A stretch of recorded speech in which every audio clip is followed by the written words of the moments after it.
Hello. I'm Zack. My favorite driver won the NASCAR Cup Series Championship, and I feel nothing.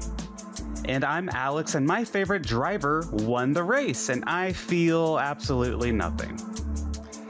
With that note, welcome to the Gay Racing Podcast, where we're going to talk about the NASCAR season finale, the championship race at Phoenix. Like I say this every episode, we have a lot to talk about. I don't think we're going to talk about everything that we need to talk about today. I'm not going to lie. I don't think there's enough time in the day. This feels like a really heavy episode in a way. Remember the Daytona 500 episode this year, Alex? Like, God, that race put me in a horrible mood. Do you remember that? Like, in the feeling of like that night after the race, and then like we have to come onto the podcast Monday and talk about it. God, I'm having the like deja vu. Yeah. Two of our biggest moments in the sport, the Daytona 500 and the championship. And the two races you do not want fans to feel that way are the races that are the most like this. They were exactly the huge disappointments in terms of just, I don't know. We're going to break it down. We have a lot to cover between, Denny Hamlin, Kyle Larson, all of it. Let's start with that restart with 30 to go. Yep. It was, I don't know who blew a tire. It was one of those, doesn't matter. Everyone was blowing tires. Like, whatever it is, that kind of reset or re-racked the race a little bit. And the race really had trouble getting into a rhythm once stage 2 kind of happened because, the teams were pushing the tires. But we had our Champ 4 moment. We had our iconic, like, Champ 4s in the top 4. They went 4 wide for the lead on the restart. Hamlin kind of like, I feel like he kind of stepped on everyone's neck at that point. And it was... Go ahead. So Briscoe and Larson took 2 tires because they were the worst 2 cars all day. They were just in and out of it. They took 2 tires to get themselves back into it. And it was really Byron versus Hamlin all day long. Those 2 took 4 tires on that restart. They were 4 wide at a point. It was really exciting. And look, the playoffs should go. I agree with the masses, but it does provide moments like that. And it was pretty cool in the moment. But Denny Hamlin prevailed and flew away from them. He ran away, had a 3-second lead by the end of it. And we get the 3 laps to go, Zach. And Denny Hamlin is the closest he's ever been to a championship. And predictably, and I was just nervously watching for Denny Hamlin, and as a race fan, like, please don't let this go to overtime. Just let it end. This has been I was kind of getting sick. Like, I felt sick. And I know Blaney won the race. I'm glad he wasn't in this championship. I would have been even more ill feeling. This was not enjoyable to watch. It was just like, oh my God, please don't let anything bad happen. This is like kind of a good feel-good moment. Denny Hamlin's going to dominate and win finally the championship. I agree, and I'm a Larson fan. Don't let NASCAR overtime ruin another damn race. Lo and behold, it did. William Byron lost a tire, which, by the way, the tires, that's not Goodyear's fault. The teams are pushing the air pressures to the lowest they can go so they can pass with the next-gen car.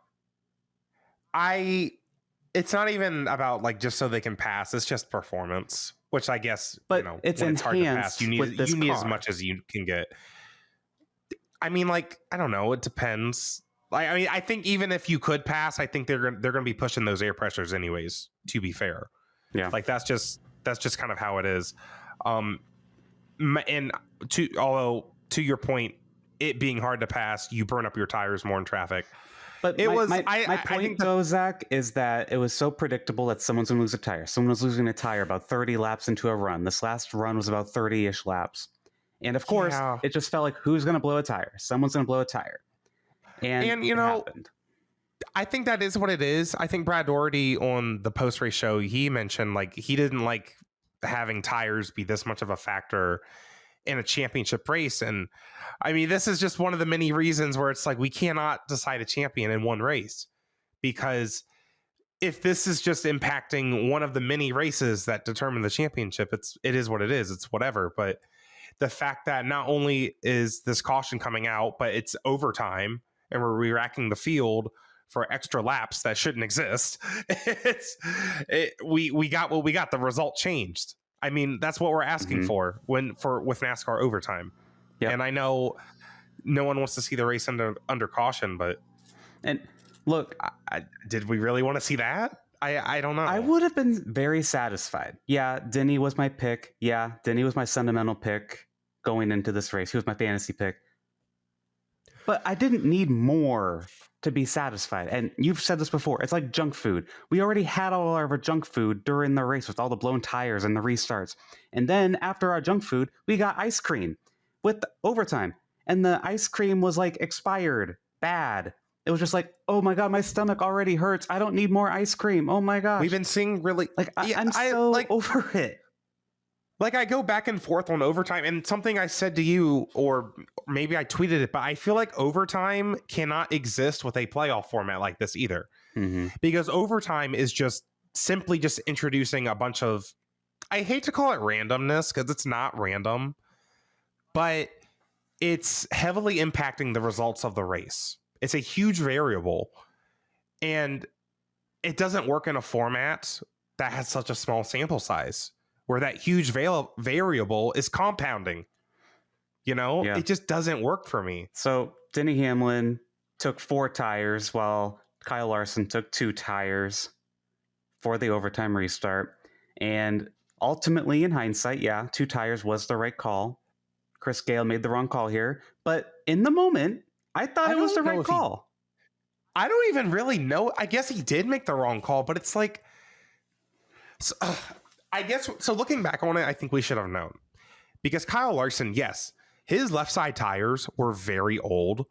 Like, because that previous pit stop with 30 to go, Larson took 2 right side tires. But Kyle Larson was still like in the top 5 on that run. Like, the 2 tires, sure, it wasn't letting him compete with Hamlin, but he was still keeping track position really good. I think that's why the 5 team and Cliff Daniels made that call, and all those other teams, like race winner Ryan Blaney, made that call to do 2 tires. But I think everyone else, especially like the Chris Gale and the 11 team, they were all like, well, the truck race Friday night, 4 tires won the championship there. And honestly, any other high tire wear race, I'm like, with, you know, the amount of room that you have at Phoenix to make passes on restarts, I'm just like, of course 4 tires is the call. Denny's going to take 4 tires. He's going to pass literally everybody in turn 1 and 2 and win the championship. Well, Andy had best short run speed all day long. Like, I thought it made perfect sense. It just didn't work out. And Larson had a really good restart. He passed a bunch of them. I think it was turn 3. What turn is that now with the new layout? I don't know. That's turn 1 and 2, baby. Okay. Well, and Larson also had the high side. Like, he didn't get backed up by traffic. And Hamlin was on the low side, and Logano was ahead of him.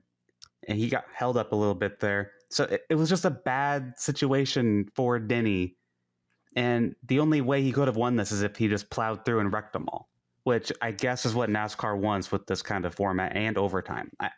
Like, what was he supposed to do? It was interesting because on that restart going into turn 1, Denny already caught up to Kyle. It was crazy. Like, he got a really good restart. It's just he could not get through turn 1 and 2. And then also being on the inside, he's not leaving the corner with momentum. Larson had as much as I hate what happened, it was actually kind of cool to see Larson pull that off. And if that was not a 1 race championship and it was just more of a points margin to make that up, that would have been a really cool story. And it would have been, in a full season scenario, Byron blew a tire, then Larson gained some of the spots at the end. That would have been the championship in the full season. Yeah. That would have been really cool. But yeah, I'm shocked the 4 tire call didn't work out because I would have made the same call. Devastating, heartbreaking loss for Denny Hamlin. I cannot fathom being him because I had to sit on my couch for like an hour just to like decompress. I had to like do something else to get my mind away from this. And you and I FaceTimed right after the race. We were so like, you were very conflicted. You're a Kyle Larson fan, but you also didn't like how that ended. If Kyle Larson didn't win that championship, like in that moment, I would have been even more devastated because I think Larson winning the championship gave me an opportunity to like distract myself. Like I was still heartbroken for Denny in the moment, and I was still feeling like disgust, as I'll get into later, but I got to not fully focus on Denny in that moment, even though, like, again, I'm watching TV and it's just like, I felt like I was sharing that moment with Denny when the camera was on him, like when he was sitting in that car. And I don't know if he's going to be the same. Like, I remember he saw a sports psychologist after 2010, after he lost that championship and stuff. And I think mentally, like, he's probably the best he's ever been, right? And I think I know he doesn't take this format and this championship. Well, I don't even want to say that. He's put in a lot of effort. I think he's already said that he's content not winning a championship, but obviously the personal circumstances he has with his dad and everything, and just knowing this was his best shot, he had the 2-week advantage. I think he knew this was his best shot. He put in so much effort. So it's like, you can say that he doesn't care and he doesn't take it seriously, but he obviously does. And it's like, yeah, he said, like, yeah, even if he said before, he's okay if he doesn't want a championship. Is he, though? I mean, I guess he will be in hindsight, but I think definitely in that moment. And I don't know, going forward, because I guess he probably already knew this, but I don't know how he gathers the...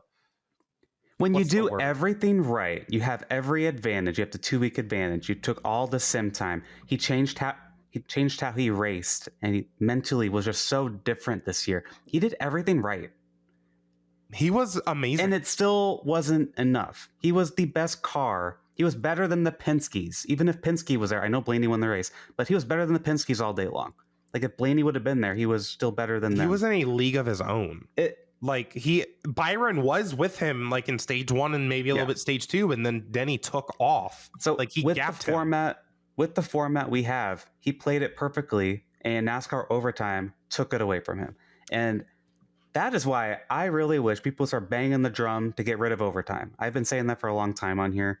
It is worse than any NASCAR playoff format that NASCAR could ever come up with.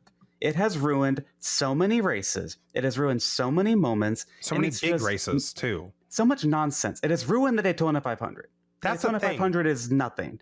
The NASCAR championship should be something very important. It should be on the height of the Daytona 500, but it's not. It's slop. This is just so frustrating. And yeah, the format, I agree, it should go. But NASCAR overtime needs to go right out the door with it.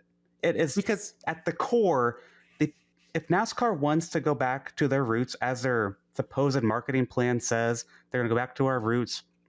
We're NASCAR. Like, we're not what we've been trying to be the last 20 years by backpedaling on some of the stuff they're going to do next year. If you keep overtime, that's still slop. You're keeping the junk food. You're going to still have moments like this. And that's not fixing the problem. You need to, like, go all the way back on a lot of things. And just getting rid of the one race finale, which is at minimum what they're doing, it's not enough. It's not enough. It won't be enough. Because even if you do change the format, this is still, like, overtime is still impacting, again, our biggest races, like the Daytona 500. Yep. Especially. Like, it's not, if we want to keep those crown jewels as very special events, especially, like, I think NASCAR, we just need to take focus away from the championship in a way so that we can give it integrity again and, like, focus on the races. But overtime is still going to be a problem. I think if you do a full season format, it kind of, like, alleviates that pressure for, like, races. For, like, if a race ends weird for overtime, it's like, well, it's just one of the races, right? Overtime with this one race format, as I said earlier, this doesn't work. Yep. And it was kind of unacceptable when, you know, and it's like people, this is getting a little bit ahead of myself. Like, people are asking me, oh, why don't you feel happy that Kyle Larson won the championship? He even scored the most points full season, right? But I know that's not why he won the championship. And see, Zach, that's the thing. Kyle Larson would have been champion with the full season format. Yes, they would have raced differently, yada, yada, yada. Who cares about that? But it still doesn't feel right because of overtime. Well, it doesn't feel right. It doesn't feel right because I know that's not why Kyle Larson won the championship. His stage wins and his incredible run in the spring, and then him climbing back to consistency in the fall, that's not why he won the championship. This championship format says if you want to win the championship, you need to show up to Phoenix with the best car and dominate the race and blow everyone's doors off. And Denny Hamlin did that, and he didn't win the championship. And Kyle Larson had the third best car. And you know what? Credit to him. He came through the field several times. He had a blown tire at a point. Credit to him. He managed to pull through and persevere. But with this format that NASCAR made, it failed. This is not what it doesn't make sense. This doesn't, you're telling us that this is what the champion looks like, and then someone does that, and then they don't win the championship. And you sent me a tweet that's from Dalton Hopkins on Twitter. Quote, "Today feels like if the 1998 Daytona 500 had gone into overtime instead of ending under caution and Dale Earnhardt had lost the race." It literally does. That is literally what happened. That tweet took me aback for a few minutes because I'm like, that is one of the most iconic moments in our sport. Right? Was it exciting? Mm-hmm. No, there was nothing that exciting. Well, I mean, obviously it was exciting to like see Dale. Like sometimes the moment is exciting enough. Like I think that wasn't junk food. NASCAR wasn't junk food. It wasn't the restart was 30 to go when you have the champ four wide and Denny Hamlin perseveres and takes the lead.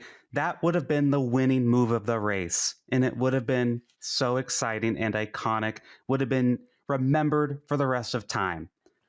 No one is going to remember that in a year from now. No one's going to talk about that moment in a year from now. Denny Hamlin's not going to be remembered. This Phoenix race by Denny Hamlin will not be remembered in a year from now. That performance was incredible. Like it's irrelevant now. It's just irrelevant because we have to ask ourselves, why do we want drivers to win the championship? Because the obvious answer is they were the best the whole season. If it's going to be a different answer than that, I don't want it to be because Kyle Larson's crew chief made the right call and then Kyle Larson got one good restart. That's not why I want Kyle Larson to be called the champion. And that's why, again, I don't care that he won the full season format. I know that's not why he won the championship, and that's why this doesn't feel right to me as a Kyle Larson fan. And honestly, it's just like, in what world am I not excited that my favorite driver just won the championship? That's in what world up. My favorite driver won the race, and I didn't even know until I looked at Twitter. Girl, I still forgot. I'm like... And I don't even care. Like, I don't care. I literally didn't even realize that until you told me like 30 minutes after the race. And you know what? The TV broadcaster, NBC, didn't care either. They didn't even interview him on NBC. They did it on Peacock, sure. They didn't even acknowledge he won the race. That used terrible. That used to be a storyline. I remember at Homestead, like, I don't remember exactly. Like, I know Jeff Gordon won the Homestead race one year when he didn't have a lot of wins. Maybe that wasn't 2012. There was one year... No, because he had a lot of wins that year. Maybe it was Denny Hamlin in like 2009 or something. Or I don't know. Like I remember a story where like someone won a Homestead championship, and I think Jimmy won the title or something, or someone won a Homestead race, and it's like, wow, this is great. This will set them up great for the next year. They really needed that win, and yeah, Jimmy Johnson won another title. Well, that's so cool. Like it was a storyline. They got enough attention. I think. Well, and to bounce off of that, Zach. If Brad Keselowski would have won this race, that would have been a huge story. Winless, was 30th in points all year, has been kind of rebounding throughout the end of the season. It's a non-story. The finish in general. Like, the finish in general was pretty good if you watch it back, but it's a non-story. I don't want to hear anybody say that the playoffs create exciting racing. Bro, these guys who are all not fighting for the championship are like slinging it out at Phoenix for a race win. That means virtually nothing. And you have got to be kidding me, driver. If you're not a playoff driver, you are irrelevant, and it does not matter. It's so ridiculous. It's so ridiculous. If you're not a playoff driver, you are just irrelevant, and TV will ignore you. And I understand why they do, but it's not good. Right. But they're still racing hard. Like, I hate that myth that like people don't race hard outside of this format. Like, this format is not why we have good racing or hard racing or whatever. These are race car drivers. They are going to want to win and push hard. And like, there's the argument with the full season format. Like, oh, well, then guys will just be extra conservative and just try to finish eighth. You have no clue what you're talking about. That's not how teams win championships. Like in IndyCar, do you think anyone's beating Alex Palou by cruising to eighth place? Like, be for real for a minute. Like, no. Yeah. That's not racing. I don't know. We're probably going all over the place on the outline, but like, as you can tell, we are pissed. Like, this is stupid. Before we read a bunch of our Patreon member comments who are also very riled up about this, I want to say, Zach, I love that we are very passionate about this because it shows that we care and we love the sport. We want it to do better. We want it to be better. And I'm just glad I have something I'm passionate about like this. And I hope, pray, everything that maybe one day we can go back to the sport we love. But William Byron did apologize to Denny Hamlin, and he said to the media, explaining why, that, quote, "It just doesn't seem right, you know? He had us beat, and we're running second, and it's 4 laps to go, and you go into the wall and just cause a caution. I don't want to be that guy. That sucks." And good for William for doing that. I don't think he had to do that.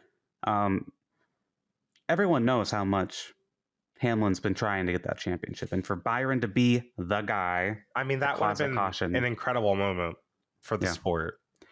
And again, mind you, I'm going to be annoying. NASCAR overtime, that doesn't exist. The race is over. Denny Hamlin's champion. Well, that's why I keep just going back to the format, because it's just like, I don't see NASCAR getting rid of overtime, and that kind of is. And that's worse. I think it's way worse in any format. I really do. I can see the argument for that, honestly. I don't know. This race was pretty good, honestly, and that restart 30 to go, that was the final restart, was pretty exciting. To be fair, also, Carl Edwards still got screwed like in 2016, and that wasn't necessarily overtime either. So I think it was near the end of the race, but I don't think it was specifically overtime. It was pretty damn close. But yeah, I see what you're saying. Things like this can still happen on non-overtime. But did we need to do this with 3 laps to go after all the chaos we had throughout the race? No. Yeah. One more thing, then we get into our Patreon comments, Zach? No, I'm going to save it for... Okay. I think there's a point where my quote about this format wasn't going to go out. I'll mention it. Yeah, that's later. Yeah. So let's get to all those Patreon comments, because everyone is very happy about how this went.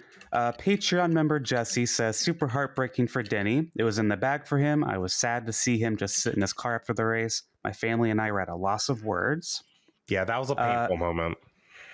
Patreon member Dirt left a lot of comments, but I had to pick one. NASCAR finally got what they wanted, an overtime finale at Phoenix where they can go 15 wide through the dogleg, and it feels empty as all hell. We watched Denny Hamlin put belt to ass in this race, and the mere existence of NASCAR overtime killed it. I agree, Dirt. Patreon member Jordan says, "Throw the entire format in the trash and start over. Watching Connor Zilisch and Denny Hamlin lose like that, I don't know why I bother watching every race when all that matters is the last few laps of the race. Instead of celebrating Larson and Jesse Love, we have to once again deal with the fallout of a Mickey Mouse championship. The dam of legitimacy has broken, and we are all drowning." Dude, these championships mean nothing to me. And again, it breaks my heart. Like, this is my favorite sport. It's my favorite driver. He has 2 championships. And like, I'm going to buy the merch and I'm going to try to like feel happy about it. Mm-hmm. It doesn't feel right at all. That's damage that has been done to the sport that forever. Thank you, Alex. Forever. We're going to talk about that damage that has been done here in a minute after these comments, but whatever decision they make is going to determine if they can ever get out of this hole and recover. But yeah, it's like we can make better decisions going forward, but like this is in my opinion, a black eye in NASCAR history. But not to be dramatic. We should have worn all. You're right. We should have worn all black for this episode. I'm wearing black. I'm wearing a black IndyCar shirt. Wearing white. We're both wearing IndyCar merch today, by the way. Yeah. Patreon member Ben says, I've never wished more for 2311 to win the lawsuit. That's another side thing that's happening in the background of everything. I hope NASCAR loses, actually, low-key. At first, I was like, I didn't really care, but I'm like, girl, I hope y'all lose. I'm mad. Patreon member Phil says, "What a race and a huge bummer about Denny. I'm going to miss you guys in the off season and look forward to what's next for the show and for the sport." Thank you, Phil. We'll be around. Maybe. Denny Hamlin, with a laugh after the race, said, quote, "In this moment, I never want to race a car ever again. My fun meter is pegged," end quote. Are you laughing at pegged? I don't think that's the first time Denny Hamlin's been pegged. Oh, brother. But listen. Sorry, not to ruin that moment. But listen, like Carl Edwards in 16, these are very different situations, obviously. But if Denny Hamlin were to say, like, yeah, I can't go back, like I would understand. I really would. That's what I'm wondering, because it's like, how does Denny Hamlin come back next year? I think if the format wasn't changing, I would very much believe that Denny's done. Yeah. But he has a good relationship with Joe. I don't think he would do that to Joe unless So on the media tour for the championship week, he was asked this question a couple times and he never said no. Like, if he were to win, would he walk away? He never said no to that question. And the reason that he gave for not like saying yes was he wouldn't want to leave Joe Gibbs in a bad position. Exactly. So that's why, like, we're going to see him in the car next year. Don't get me wrong. What I'm wondering is, like, again, he put in so much effort into this championship race. And it's just like, does he even, because even if the format changes, well, NASCAR overtime's not going away. And it's just like, what is the point for him? Because anything else he could possibly do, win the championship, win the Brickyard 400, he's already met his win goal. Is he going to have that motivation and drive to win races again? And he might think he does, but it's just like, I almost wonder, is this a moment that we're going to remember as this is when, Denny Hamlin's never going to win a race after this? And we've said that several times this year. Yes, but it's also specifically. I know what you mean. Yeah. I don't know. When I looked at him in the car yesterday, I'm just like, this doesn't seem right. Also, not good for one of your drivers to say they never want to get in the car again. Like, yeah. Well, and your champion being like, yeah, I did not have a good car today. We probably didn't. Kyle Larson getting out of that car and being like, LOL. I'm as shocked as everyone else. Yeah. So, Zach, let's talk about, this was most certainly the final race or final one race finale. But as I hope it is the final race, actually. I'm done. No. But yeah, here's the thing. I thought about the period of this format existing, even back in like 2014, I think most of the ones we had were pretty standard races. I don't know if you'd agree, but I kind of forgot about 2016. Like with Carl Edwards and Jimmy Johnson. I think because when I think of 2016, I just think, oh yeah, that was Jimmy's 7th. But I forget how much of Carl should have won that race. All the other races have been pretty like just standard races, or I don't know. This has been the most, I think, controversial championship race in the Cup Series, at least. And it's just like, and I said on Twitter, it's like, of course this format wasn't going to go out without it being a disaster. Liked by Mark Martin, by the way. 2 weeks in a row. Mark Martin has liked a lot of my tweets lately. He liked even another one after I showed you the other one. Like, oh my God. I think Hey, Mark, if you're listening, hi. Dude, I want Mark on the podcast. That would be so cool. Open invite, Mark. That'd be cool. He would definitely show up. I feel like he would show up. But yeah, this format wasn't going to go out without being a shit show. You're right. One more time. I'm kind of glad it was controversial in a way, because it's like, okay, now for sure they're definitely changing the format. Oh, yeah. Yeah. But again, it just sucks it had to come at a cost. So I was texting you earlier, and there was a post that I saw, and I was like, you know what? This is right. I agree. This is the most devastating finish to a race that I've seen since Abu Dhabi 2021, the Formula One season finale. The controversial one with Lewis Hamilton and Max Verstappen. I agree. I think it is that bad. At least pretty close. It's different levels of like weird, because it's like different. On the F1 side, it was set up to be fine, but the officials made the officials decided to not follow the rules in the moment to set up entertainment, whereas NASCAR set up the rules in favor of entertainment. Because did NASCAR do anything wrong on Sunday? Like, you could say like they shouldn't have thrown the caution for blah blah blah, but it's like, no, they probably should have thrown every caution that they threw. Like, I can't really complain about that. It's just the rules they had set up were for entertainment and have been harming the integrity of the sport for years. And it's like Abu Dhabi, I definitely felt very bad about that too, because it's just like the race director kind of manipulated that one. Honestly, that's just what it is, and that's bad on its own. But so we have a Patreon comment, then we'll go more into this. Chris Sippy, Patreon member, says, I am now 100% against green-white checker finishes. Absolute mockery of the history of the sport to have it decided like that. Yeah. And on top of that, I'll touch on the truck and Xfinity. Corey Heim won the truck championship, having the best truck season on record, but he had to take it 7 wide in order to win it. Again, Corey Heim's historic, incredible season is not why he won the championship. Correct. They are 2 separate stories. I tweeted this on like Friday night. We should be talking about how Corey Heim's incredible historic season is just awesome. And yeah, of course he won the championship.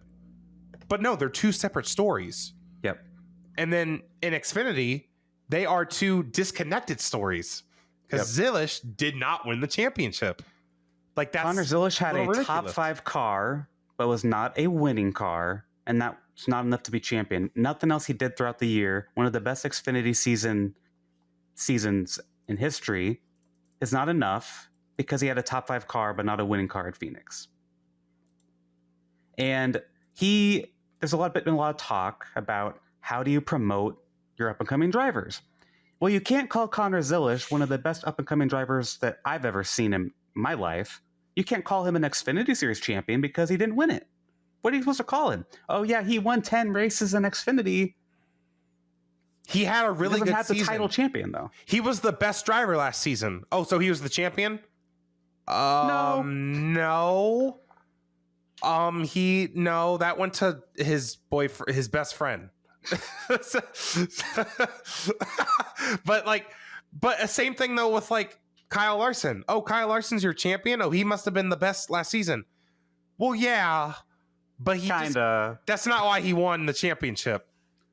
Like, then you gotta talk for 20 minutes explaining why this happened.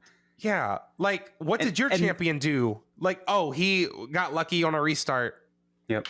And no disrespect to Jesse Love, just like with Kyle Larson, Jesse Love was just a better car. And that's how you win in this format. Yep. Same thing as what Denny Hamlin probably should have had if we didn't have overtime. Yep. But on November 1st at Phoenix Raceway, Jesse Love was fast and champion. Yep. But there we go. So, Zach, a lot of talk. What's going to be the next format next year? I really do think that the fate of the series, I'm not going to say life or death, but if they want to not be on the path IndyCar has been on the last couple of years and just kind of be at barely 1 million viewers, which is where I think they're heading, they need to have a complete 180. They need to get rid of overtime. They're not going to do that. They need to get rid of the playoffs. They're not going to do that entirely, I don't think. Because we are at a point where we're at a pivotal point right now with NASCAR. And whatever they do next is going to determine like where the sport is in the next 10 years. And we saw when this format was introduced, first season was 2014. Viewership has just gone down. Like I think it's 45% down since 2014. The World Series, the actual World Series Game 7 happened on Saturday. And I believe it had like 23 million people. NASCAR's never going to get that with this kind of format. You're not going to get a Game 7. Because you're having it every year and it's fake. You can't do that. Like, so guess what? When Max and Lewis were having their battle in F1, it was making people pay attention to it because it's like, this never happens. Yep. Like, so, Zach, what do you think they need to do? Like, what format? What do they need to do? Yeah. 36 races. I'm so dead ass.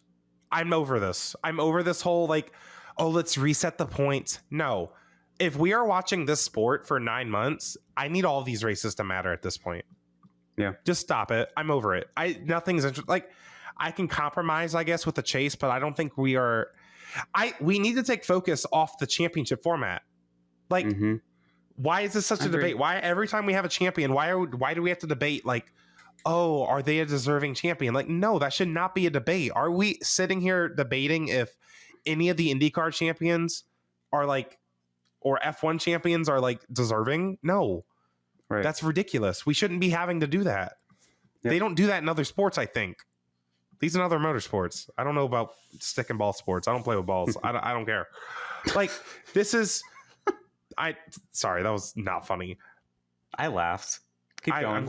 I'm glad someone laughed. It's just I just want to see the best driver be the champion. Because also, how do we build our up and coming stars? Well, we're not even building our current stars. Again, Kyle Larson, our best talent. Yeah, he's a 2-time champion. People forget in 2021 he almost didn't win that championship. A caution saved him. Truex was going to win that. Mm-hmm. It's just like, what are we doing? Like, we need drivers to have good seasons, historic seasons, like Alex Palou in IndyCar this year, and they win a championship off that. For Palou, it's just another championship in the record book, and that's fine. That's great. Like, that's what builds stars. That's what gets people interested in your sport, because you're a sport. This isn't fake. This isn't entertainment. Yep. Like, it's entertaining because it's a sport. Stop pretending that you're going to get more viewers in the fall with a magical reset format, whatever you want to do. Just stop it. Because people that don't want to watch NASCAR in the fall, a stupid playoff format that they're not going to understand anyways is not what's going to make them watch. Right. You need I already kind of said what I think they need to do. I don't serve the racing fans first. I don't think going back to a 36 race format's enough. I really don't. Because you're going to keep getting... It's a good start. I agree. You're just still going to get nonsense. Like with overtime? Yeah. I mean, like, sure. But I think, again, like, I can live with overtime. Like, overtime is still going to screw up the Daytona 500, right? Mm-hmm. Like, so that's very valid, Alex. But it's also just like, again, if there's overtime and it impacts the results of a few races, like with the sample size being so huge, I don't feel as bothered by it.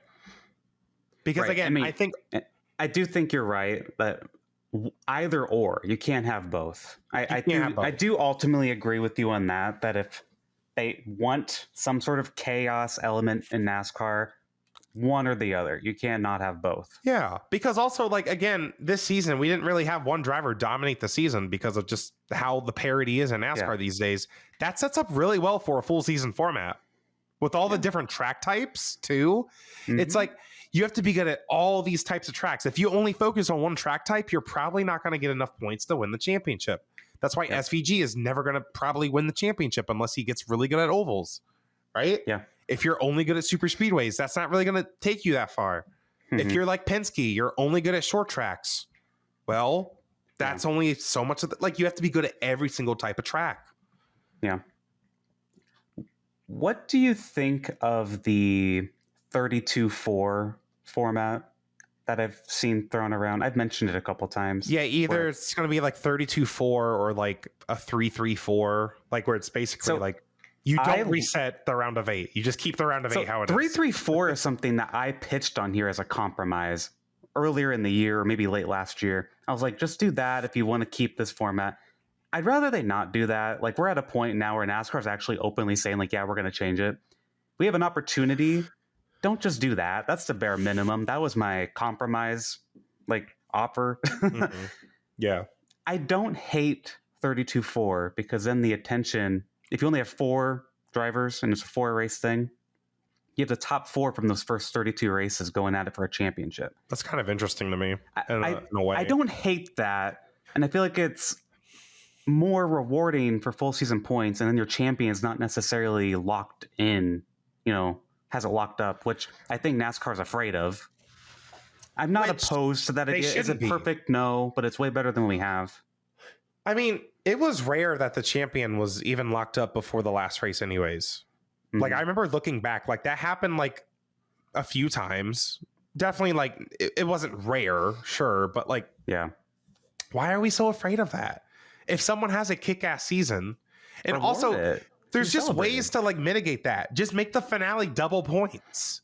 Just like the point scale in general, like the Winston format did not have that good of a point scale. Like, if you make a point scale, kind of like F1, where it's like, if you're winning or finishing second or third, like, you're getting so many more points than the guy you're finishing right in front of.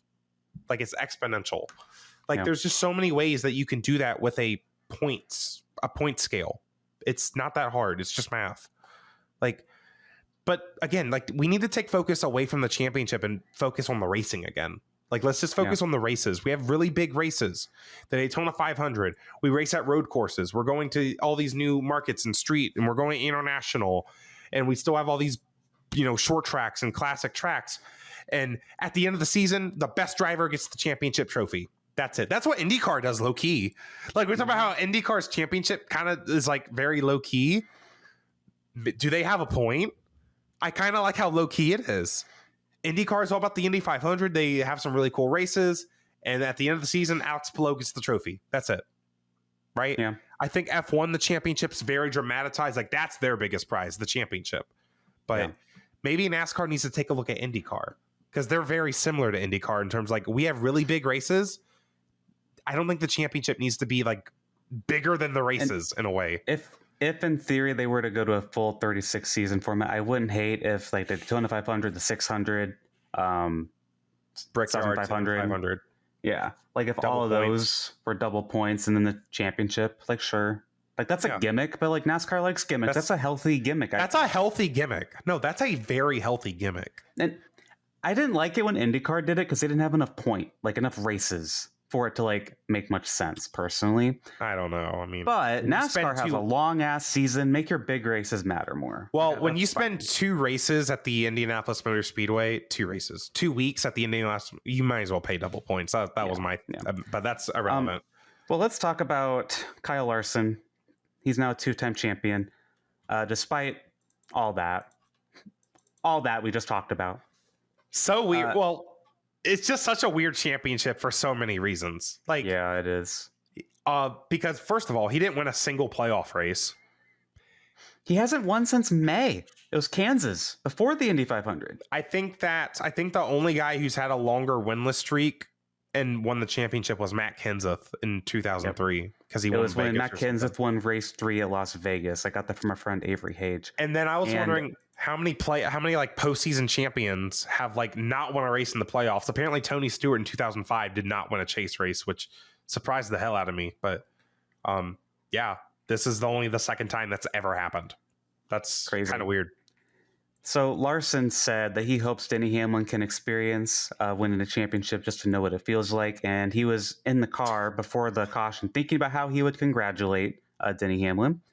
And he said, quote, "These playoffs for us was as Joey Logano as it gets," end quote. He said that after being welcomed by Logano as a multi-time champion. That's hilarious. Very self-aware, Kyle Larson. We've already mentioned. That's the thing. He got out of the car and he's like, LOL. Like, I probably don't deserve this. Like, we already mentioned Larson would have won the championship under full season points. He would have beat Bell by 16 and Byron by 19. Blaney was 27 back. Different circumstances would have happened with that format, but just FYI. Larson is the 18th multi-time champion in NASCAR Cup Series history, and he's the third multi-time champion in Hendrick Motorsports after Jimmy Johnson and Jeff Gordon. And yes, Zach? Apparently Hendrick has won 15 of the last 30 Cup championships. In the last 30 years, they've won half of them. That's kind of crazy. Well, Jimmy Johnson did a majority of those, but that's true. Half of those. And I think something that, like, at least I kind of felt with this, like with Joey Logano winning the championship last year, at least it kind of makes the record book look cool. It's like Joey Logano, he won 3 of these championships. That's kind of cool, right? Kyle Larson is somebody who he deserves 2 championships. Don't get me wrong. The specific he's a multi-time champion caliber driver. Yeah. Yes. And he had probably 2 seasons where he's been the best driver. And like, I think this is fine. He's deserving of this year's. Like, obviously he got a lot of points. Like he was always competitive. Like he had a little summer slump, but he was good all year pretty much. So it's like, I think that makes me feel good about it. Cause it's like, and again, it's like as a Larson fan, like I'm going to get the merch, the 2-time champ flag, the die cast. It's like, at least it's not like if Chase Briscoe would have benefited off that nonsense, then I'd be like, wow. Again, wouldn't have shown up today. Like that would have been a lot worse. Like, thank God, at least it's Kyle Larson. Cliff Daniels making a smart call. See, now I'm glazing Kyle Larson. Well, Patreon member Blake, also a Kyle Larson fan, has 2 comments here. Blake says, people can be mad at the format all they want, but Kyle Larson is a legitimate champion. He battled it out over the course of the day and made the right strategy call at the end. I think that's a fair comment. I mean, that's fair. It's a fair comment. People are saying that Larson's not a legitimate champion. I mean, he is, obviously. I think, again, if that was just to win a race, it's like, cool. When it's to win a championship, and that's the only thing that the championship that mattered for the championship, it's just like, it just doesn't feel right. His other comment here says, so many were behind the Denny Hamlin storyline. If Larson or whoever had won the title this way over Joey Logano, does anybody care as much as they do? I think they wouldn't, but it's also like there's a different factor with that where it's like, if it's like, man, Penske is just dominating this Phoenix championship. Man, who's going to save us? And then the caution comes out when Kyle Larson comes out of nowhere. Then it's like, yay! I don't know. Like, you get what I'm saying? Mm-hmm. It's because I think that's a natural reaction for everyone to view it differently. Yeah. There would still be neutral people that are like, that was BS. Joey Logano had the best car. That would have been me. Right. And I would have kind of had that feeling too, because it's like, man, we did not have the best car today. But I think Denny Hamlin, honestly, just compounded the outrage, if that makes sense. Yeah. No, I agree. A good question there, Blake. I do think that's worthy of asking. Yeah. Some other shout outs. Chase Briscoe came from the back multiple times. He ended up finishing 18th. He had a up and down day. Like, how did he finish 18th? I thought he restarted. Because he took 4 tires on that last restart like Denny did. But he lost spots. Did he blow another tire? He might have. He blew about 8 of them, I think, right? I was impressed that the 19 team was actually in contention, because I thought their car was damaged enough to where it's like they weren't going to be competitive, but they were able to like kind of claw back. And great perseverance by him in the 19, and they got up to 4th, obviously, with a 4 wide restart with all the Champ 4. I mean, they were up there. They have one of the best average finishes in the whole season, and it's just, but they've had a lot of issues, a lot of mistakes, a lot of pit calls. They had another pit issue in stage 1 or 2, I think. Like, that 19 team has been very tenacious this year. Yeah. I guess that's probably their strong suit, and it's why they could be a championship level team. Yeah, and then William Byron was the second best car all day, and he led a little bit. He was the only one who really showed anything for Denny Hamlin throughout the race. He finishes 33rd after that tire blew out. And that's impressive. Again, like, he kind of got schooled by Denny Hamlin in that the last few runs, but it's like, I think Byron has kind of inserted himself as the number 1 at Hendrick in a way, which, again, that's how backwards this format is. His teammate won the championship, but it's like, who's the best driver at Hendrick right now? The 24. That reminds me, someone on the NBC post-race show, I forget who it was, I saw a clip on socials. They were like, this 5 team really needs to go in this offseason and get better next year. He won the championship! I tweeted about that. I'm like, in what word? And I think people took it the wrong way. It's not that, like, you shouldn't be talking bad about our champion. It's like, why do we have a format where it makes sense to say that our champion needs to improve? We said that about Joey Logano. We said that Joey Logano won all these championships. He still needs to get better. Imagine an IndyCar. You're like, Alex Palou needs to be better next year. This was a disappointing year, honestly. Hello? Like, you don't hear that at IndyCar. Saying the champion needs to do better the next year is insane. Because of the way they win the championship. But the thing is, Zach, I agree. The 5 wasn't that as good this year overall. They haven't won since May. But it's still... I think they had a summer slump. I think people are caught up on the summer slump. Because honestly, in the playoffs, they were pretty solid and consistent. Yeah. But they weren't as fast as the 24 team in a lot of these races. Mostly the last 2 races. Like, I think at Vegas, he kind of had the 24 beat. But... I mean, that's just how it is. That's just what happened. Yeah. And it sucks. Well, Ryan Blaney won the race, by the way. Who? He ended. Yeah. Sorry. Remember when Dylan McCollum last week said Ryan Blaney will win the NASCAR Cup Series championship, which is the name of the race at Phoenix. You were right, He wasn't Dylan. wrong. I replied to Dylan saying, "Damn it, Dylan," but he was right. Dylan. Ryan Blaney won the NASCAR Cup. I want to buy you that race one diecast. I don't know what it's going to say on the card. Is it going to say the NASCAR Cup Series Championship? I'm going to buy you the hell out of that diecast. Oh, that's funny. But it is kind of funny because he didn't win in 23. Now he's actually won that name of the race. So, I mean, yeah. He got his first win at Phoenix, but it's not his first time celebrating there. He ended a streak of 3 runner-up finishes at the Phoenix finale. That's crazy. He's finished 4 in a row. Phoenix Fall, second or better. That's crazy, dude. Wow. At the end there, we talked about earlier, Keselowski, Ryan Preece, they stayed out. Keselowski kind of fumbled this race, and TV was not paying attention at all to this. I still don't know what happened in that final corner. Keselowski was super slow in the final corner, and then Blaney just took it. Yeah, Brad said on Keselowski Twitter had old tires. He didn't take tires. He stayed out. So I guess. But yeah, still. Brad said he overdrove the entry because he thought Blaney and Larson were going to collect each other. So it was a defensive move, but it didn't work out. Yeah. Some Patreon comments here from John. Feels so bad for Denny, but so joyous that Ryan Blaney finally got it done at Phoenix. 2025 will be a huge what-if season for Blaney when he looks back on his career. Yeah, I mean, there's a lot of races Blaney could have won this year. I know you're shaking your head no, Zach. We've talked about this so many times this year. No. But that's the thing that disappoints me because it's all because Blaney finished second in a race instead of first. Yeah, I mean, if he wins Martinsville, he's in the Final Four, and he probably races differently than he did throughout. Yeah. Well, he wasn't racing for a championship today, and he won. Mm-hmm. I'm just saying, it's just Patreon member Finley, last Patreon comment of the episode.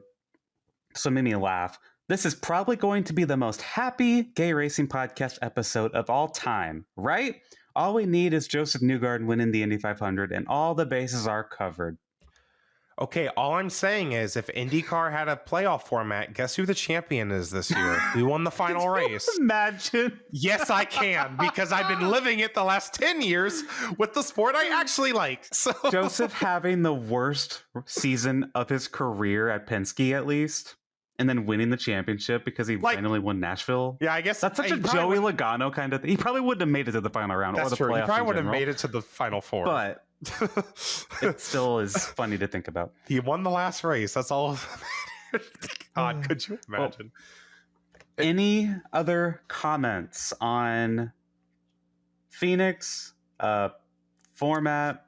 I will say, on what Finley just said, again, this episode in the Daytona 500 episode this year, I just felt very heavy coming into it. I think we had a good discussion today. I think we didn't get too rambly. We stayed to the outline because you were telling me, Zach, let's just stick to the outline because we have a lot of big emotions today. Yeah, but I think we did a pretty good job. I think I probably didn't cover everything.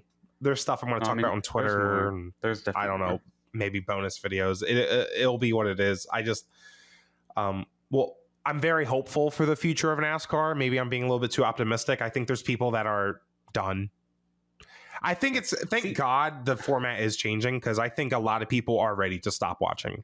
I don't think I'll ever stop watching just because this is my part of my life. It's part of my life. And I don't think I could either. I want it to succeed and get better. And I have a healthier relationship with it than I used to a couple of years ago. There was a point where I was getting so bad, I was impacting my mental health, and that's never good. If it's impacting your mental health, take a step back, But it's also, I want to care again. Right. I don't care about my favorite driver winning the championship. That doesn't. And then I said that on Twitter, and people are like, well, then maybe you're not a Kyle Larson fan. I'm like, no, you idiot.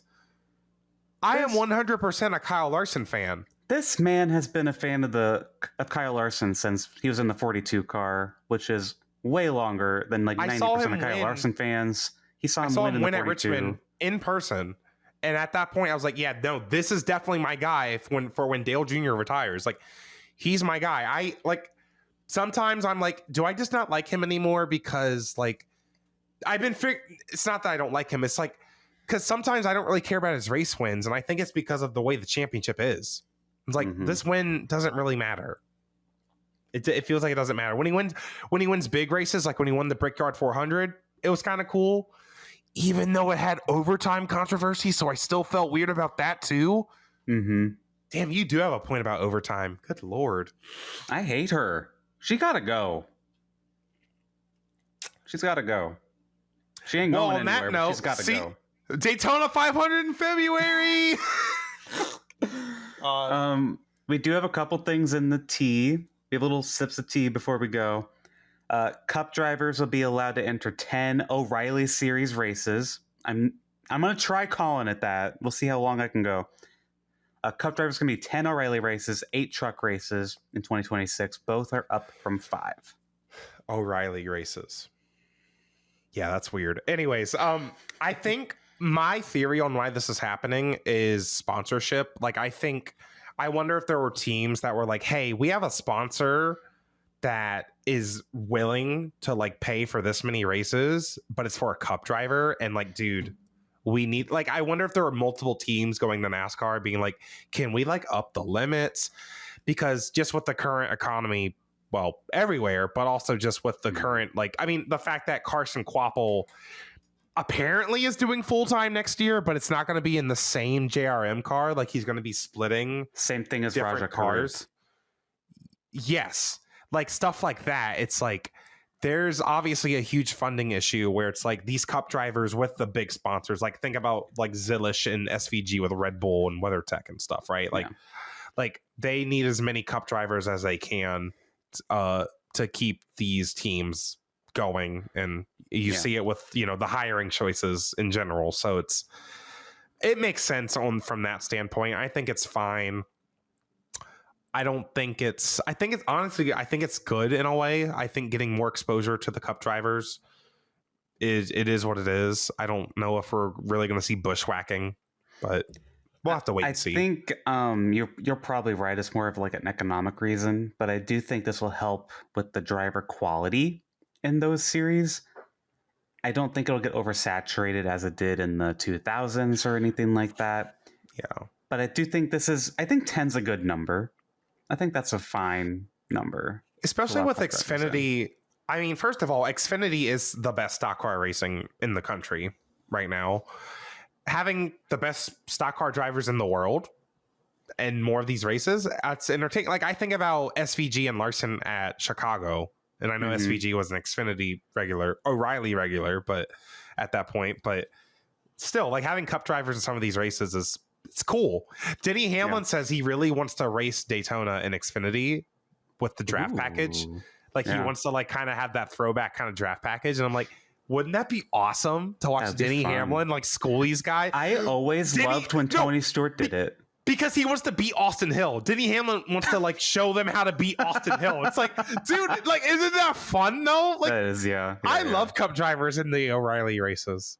Yeah. Oh, that doesn't feel right to say. So Justin Haley is going to be one of 5 drivers for Colleague in the Truck Series next year. And my question is, if Justin Haley doesn't dominate, is that like not embarrassing? Well, it's a new team. Kind of reminds me of Daniel Hemrick. Like, Daniel Hemrick won a race, made it pretty far into the playoffs in the Truck Series. Yeah, I don't know. It's with Dodge. It depends. I don't know what's Dodge going to be like. What's Ram going to be like, I guess. So Colleague is going to be pausing their O'Reilly Series program in 2026. This makes sense because I was questioning when the Colleague truck team was rumored and announced. How are they going to do that? Because they have like 4 Xfinity cars, 5 trucks, and then a cup team. It just money numbers did not add up. Yeah, they had 3. So I think they had 3 Xfinity cars, and they weren't. And honestly, their Xfinity program has kind of sucked. Has gone because even when AJ made the Final 4 with them last year, they were not really winning many races besides with SVG. So they had 4 last year with SVG. I think those assets must have went to JRM or something, I guess. Yeah. But Yeah. fantasy, you had Kyle Larson, I had Denny Hamlin, so you got 1 point. We were FaceTiming after the race, and we fully thought like Kyle Larson had won the race. Like we knew he didn't, Yeah. but you were saying that if that you would have won fantasy If Blaney would have Blaney won last if Blaney would have won Martinsville since Larson won the race, but Larson didn't win the race, so it is what it is. Good So season, final Alex. points We in kept it fantasy. pretty close. Yeah, final points were 32-28. Pretty close. Yeah. What if we did double points for the championship next year? That'd be kind of cool. Oh, you want a shot? Is that what you're trying to say? We could do what we've been suggesting, like double points for the big races and the championship. Oh, okay. That'd be kind of fun, but yeah. Oh no, we'll talk about it later. But yeah, good season of fantasy. At least I didn't get my ass totally kicked. Like being 4 back is respectable. Not like that one year where you just like literally like beat me by 12 points. Yeah. Yeah. That was crazy. That was a good year for me. That was crazy. So I won IndyCar, right? I think so. Yeah. Okay. See, IndyCar ended like 20 months ago, so I don't remember. So that's our last episode for a little bit, right? NASCAR's over. Hands in the air, chain breaking emoji. Woo! Like, oh my god, NASCAR's over. Like, but so Zach, we have some bonus video ideas. I want to do at least like one more core episode, if you want to call it that, like later on in the year, like talk about the season and like 2026 and stuff. And we might do Santa. If F1 is really interesting, we might talk about that. The lawsuit, when the truth is revealed by Denny Hamlin, we might talk about that. That's true. We'll probably talk about that. If they announce the playoff format, we'll probably talk about that. I think this is going to be a busy off season for us. Not busy. Like I don't think we're going to have an episode next week unless Max Verstappen calls someone a slur or something. So at Brazil. Yeah. Or Lando and Oscar kiss. Like, I don't know, but like I think we'd be on the case on that one. We'd be recording our first ever live episode actually if Lando and Oscar got out of the car and started kissing. Some episodes might be on Patreon first, so if you want to join that, patreon.com/GayRacingPod. That's for joining all the discussions out this episode, and if you want to see any content early, $2 a month for questions, $5 a month for any early access. Thank you all for watching this year and listening. Make sure you give 5 stars on Spotify and Apple, and like and subscribe on YouTube. Thank you for 600 subscribers over on YouTube. Pretty cool. Follow the podcast at Gay Racing Pod on all the socials, and follow Zach and I at Dreamy Zach Racing and at Newgaden. Yeah, follow me for all my hotter takes of anything I forgot to say. You need to buy Twitter Blue or whatever it's called. Especially with Mark Martin liking all my tweets. I'm so serious. Like every time Mark Martin likes one of my tweets, I'm like kicking my feet. I'm like, oh my God. That's Mark Martin. I love Mark Martin. Like, oh my God. I respect him so much. Like someone was saying, this is an aside. Someone was saying that like, I hate to bring up this dude, Mamba Smith. Someone was saying Mamba Smith needs to have a debate with Mark Martin. I'm just like, no. Maybe like Mark Martin debating Joey Logano on the playoff format makes sense. Yeah, those are two like Mark Martin like brought in Joey Logano to an extent. Like he really hyped him up. Yeah, those are two high caliber drivers, right? I'd listen to Mamba Smith. That's just a disrespect to Mark Martin, putting them on like a debate. Mamba Smith is going to love whatever format NASCAR does next year. He's going to be the #1 fan of 36 race format next year if that's what NASCAR does. Don't listen. Well, that's what I'm like. How is everyone? I feel like Mamba Smith he's been the like, hype guy. He's obviously the most vocal, but like, how is everyone else, like the guys on Sirius, like, how are they going to spin the format changing? Oh, they'll love it, whatever it is. That's the thing. It's like you kiss up to NASCAR, everything they do. How are you going to play this one off? You know what's going to be? NASCAR listen to the fans. That's what's going to be. Just that. They might throw some shade, though. They might be like, maybe it's not what everyone wanted. Daniel Trotta, that's what she'll say. It's not what everyone wanted. I love her, though. I know she did some bad things like that this year. It was disrespectful, but I do love her. It is what it is. Anyway. Anyways, well, that's it. See ya. I was gonna make a joke about we were also losing our minds at this time last year, but it was for a completely different reason.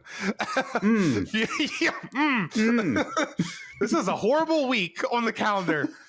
God, I'm just gonna start having trauma every time Halloween ends. I'm like, oh no, the NASCAR championship. All right, we'll see y'all next time on the Gary Podcast. Thank you so much. Bye.